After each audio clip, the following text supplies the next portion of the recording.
Bienvenue dans ce 46e épisode de Reset Your Mind. Je vous préviens, aujourd'hui je suis un peu chafouine, donc je sors de session de coaching et je suis un peu frustrée, je vais le processer, mais là tout de suite maintenant je suis frustrée de voir à quel point, encore aujourd'hui, chacun et chacune de nous essayons de correspondre à un rôle idéalisé de leader. Et surtout, un rôle inatteignable. Si Mad Men, c'est fini, personne ne semble vraiment au courant. Soyons honnêtes, on nous voit encore une vision du leadership qui date d'un autre siècle. Une vision rigide, usante et souvent complètement à côté de la réalité du monde dans lequel nous évoluons aujourd'hui.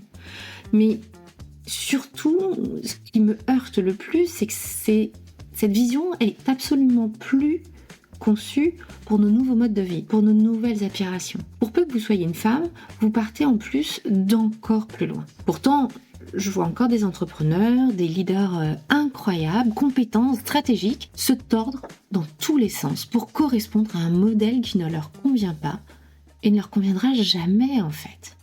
Je suis le boss, je devrais tout savoir. Je ne suis pas assez charismatique pour être un bon leader ou une bonne leader.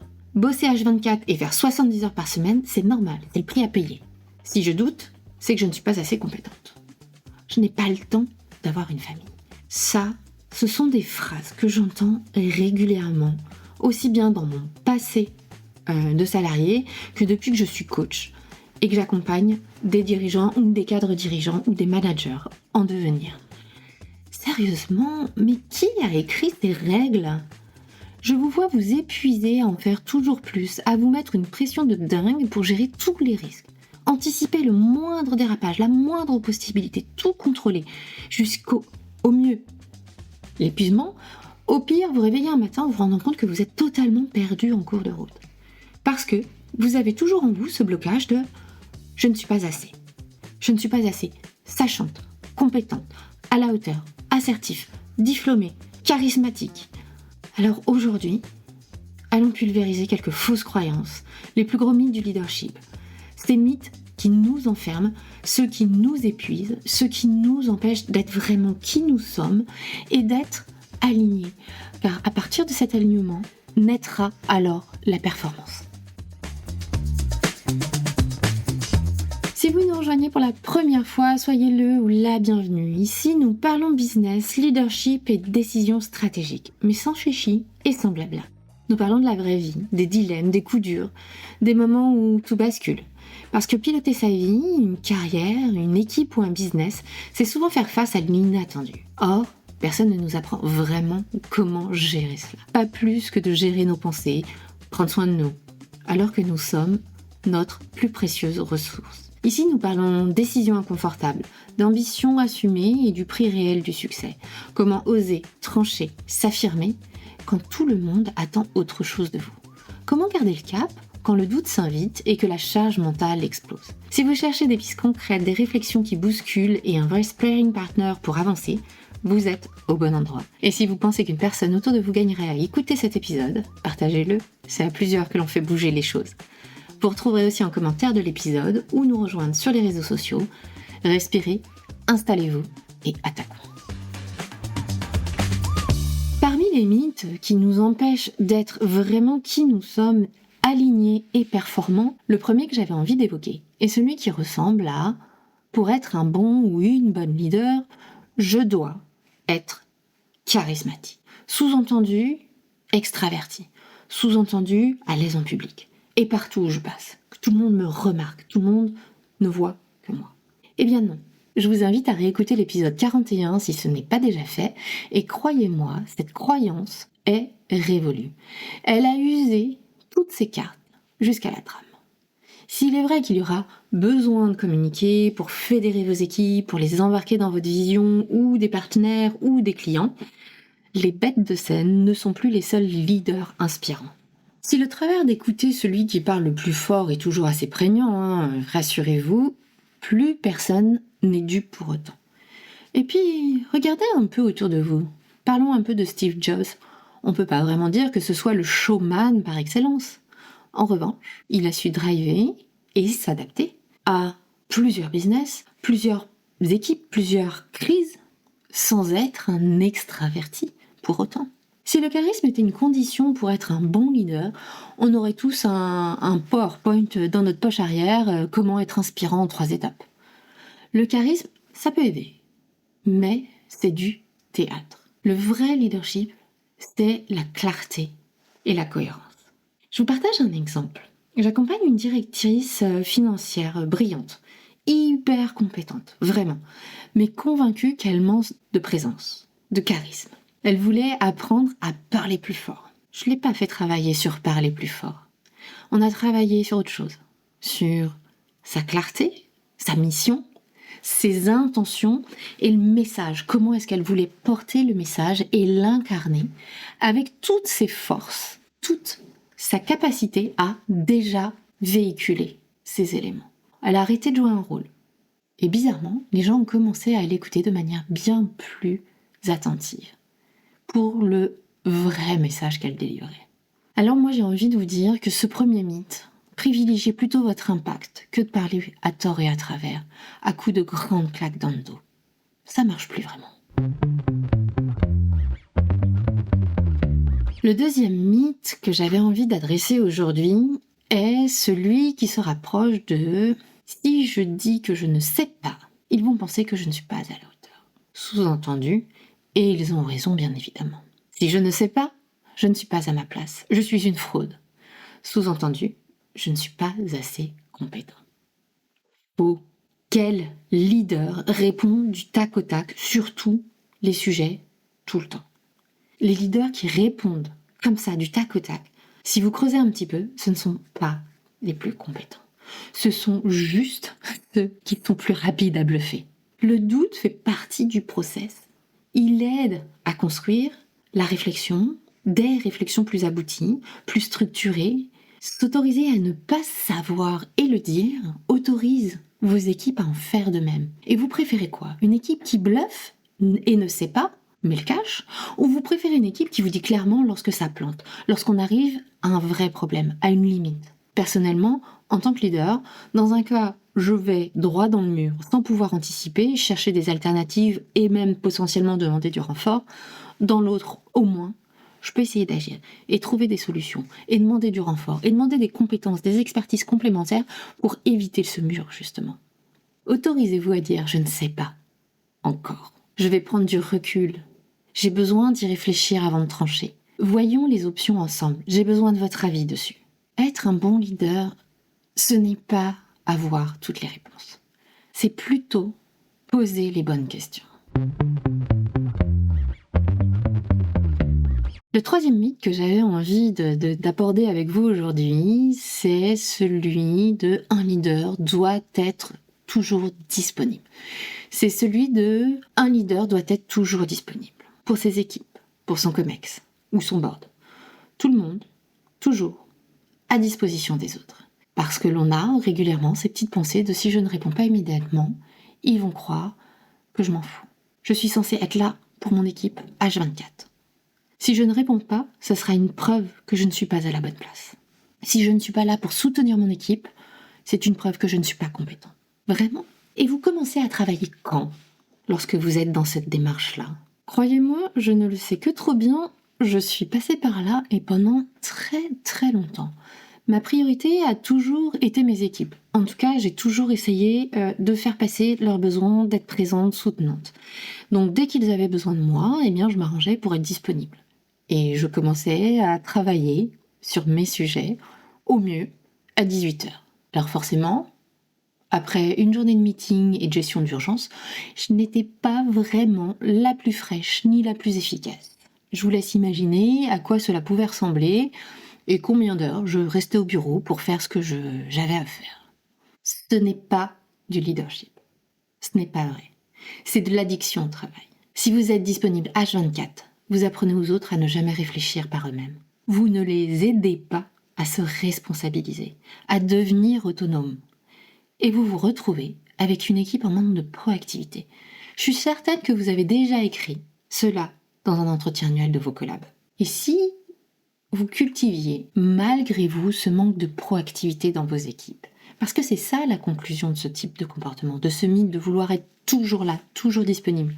Laissez-leur de l'espace Ils n'avaient pas besoin de vous avant, ils n'auront pas besoin de vous après.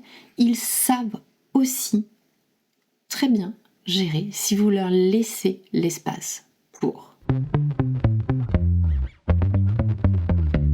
Il y a une deuxième typologie de mythes autour du leadership que je vois souvent revenir et que j'ai moi-même bien connu autrefois. Je les ai classés dans la catégorie ces mythes qui nous épuisent, ceux qui sont vraiment chronophages et énergivores et qui nous laissent sur le carreau. Si je vous dis, c'est normal de bosser le week-end, non ? Être boss, ça nécessite des sacrifices. Alors si vous me suivez ou vous m'écoutez depuis quelque temps, vous savez que je suis convaincue que l'on n'a pas rien sans rien. Que le succès, l'équilibre personnel, ça ne tombe pas du ciel, cela se travaille, s'améliore, s'optimise avec le temps et les années. Mais pas à n'importe quel prix. Si bosser 70 à 80 heures par semaine faisait de nous de meilleurs leaders, je crois qu'on aurait tous une perfusion de caféine et un abonnement chez l'ostéo. Non seulement je l'ai longtemps cru, et je vois les ravages que cela causait à titre personnel. Je ne vous fais pas un dessin, mais ma vie se résumait soit à « je travaillais à 200%, soit je m'occupais de ma famille, mes enfants ». Et je sais que vous êtes nombreux et nombreuses dans ce cas de figure-là, parce que je le vois encore et toujours avec mes coachés. Vous arrivez souvent au coaching totalement au bout du rouleau, persuadé que c'est normal, que c'est le prix à payer, que cet épuisement est le prix à payer d'une carrière réussie. Pourtant, lorsque l'on travaille à reprogrammer son cerveau, l'optimisation de son temps, la gestion de l'énergie et la priorisation, croyez-moi, en moins de 6 mois, vous êtes une autre personne. Travailler plus ne signifie pas travailler mieux. Là encore, il est intéressant de ne pas confondre présentéisme et création de valeur. Alors celui-ci, j'espère que très très vite, vous allez mettre en place des actions, aussi petites soient-elles, pour en sortir. C'est la somme de toutes ces petites actions qui vous permettront de vous réinventer. Et si vous avez besoin d'un coup de main, bien évidemment, entourez-vous d'un coach, de mentor, de père, peu importe, mais le chemin n'est pas obligatoirement solitaire. Je vais passer au 5e mythe. Je vous ai fait un petit top 5 forcément. Le 5e mythe, lui, est plutôt un mythe qui a la vie très très dure. C'est un leader doit sacrifier sa vie personnelle. Il peut aussi prendre la forme de c'est temporaire, un jour j'aurai du temps pour ma famille, pour mes amis. Spoiler alert, non. Si le boulot passe toujours avant tout, il n'y aura jamais de moment idéal pour se reconnecter à votre vie. On a parfois des périodes intenses de rush. C'est ok. Il y a des phases de vie aussi qui sont exigeantes. Mais comme tout, il est nécessaire qu'elles prennent fin pour mieux redémarrer. Ou tout au moins, garder une certaine vigilance afin qu'elles ne deviennent pas votre normalité. Pour celles et ceux qui ont des enfants, combien d'entre vous ont déjà dû se dire « ma fille ou mon fils a 8 ans et j'ai l'impression de ne pas avoir vu ces 8 dernières années passer ». Oui, le temps ne s'arrête pas. Il ne s'arrête pas pendant que vous êtes occupé ailleurs à travailler. Alors ne restez pas en apnée trop longtemps. N'oubliez pas de créer des bulles d'oxygène fréquemment pour vous reconnecter à ces choses-là, à cette vie qui est la vôtre. Vous allez gagner quoi ? Une médaille du mérite ? Dans 40 ans ? Peut-être ? Enfin, si on vous l'accorde.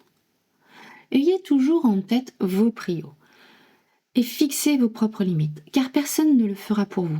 Et si vous m'écoutez depuis quelque temps, vous savez aussi que je suis ambitieuse, que j'ai envie de faire des choses, que j'ai envie de voir jusqu'où je peux aller. Alors, faites-le, allez-y, à fond, mais ne vous perdez pas dans ce tourbillon. J'ai fait un top 5 aujourd'hui pour cet épisode. J'en ai retenu 5 pour éviter de faire un épisode de 50 heures. Mais il y en aurait tellement d'autres à évoquer qui nous pourrissent la vie. Les mythes de je ne peux pas accepter cette promotion et devenir maman.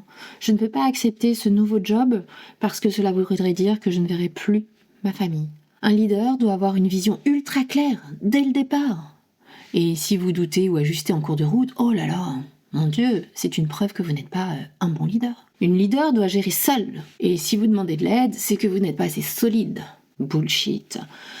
Le leader est un don naturel. Soi-disant, on est leader ou on ne l'est pas dès la naissance. Alors qu'en vrai, cela s'apprend. Mettre en lumière ces mythes, ce n'est pas juste pour le plaisir de casser des idées reçues et d'entendre ma propre voix dans ce micro. C'est surtout pour vous aider à en prendre conscience et à vous en libérer. Ils sont toxiques, c'est un poison que vous vous instillez tous les jours dans les veines. Je le sais, je l'ai fait pendant des années et je sais aussi à quel point c'est pas évident. On peut en avoir conscience et dire oui, c'est vrai, mais comment est-ce qu'on fait pour en sortir ? Tant que vous restez enfermé dans ces croyances, vous vous imposez des règles qui n'ont pas lieu d'être, qui n'ont plus lieu d'être. Et vous vous épuisez à vouloir rentrer dans un moule qui ne vous correspond pas. Vous passerez à côté de votre leadership, cette valeur intrinsèque, cette énergie intrinsèque que vous avez et qui rayonne, qui est puissant et bien plus puissant parce qu'il vous ressemble, qu'il est unique.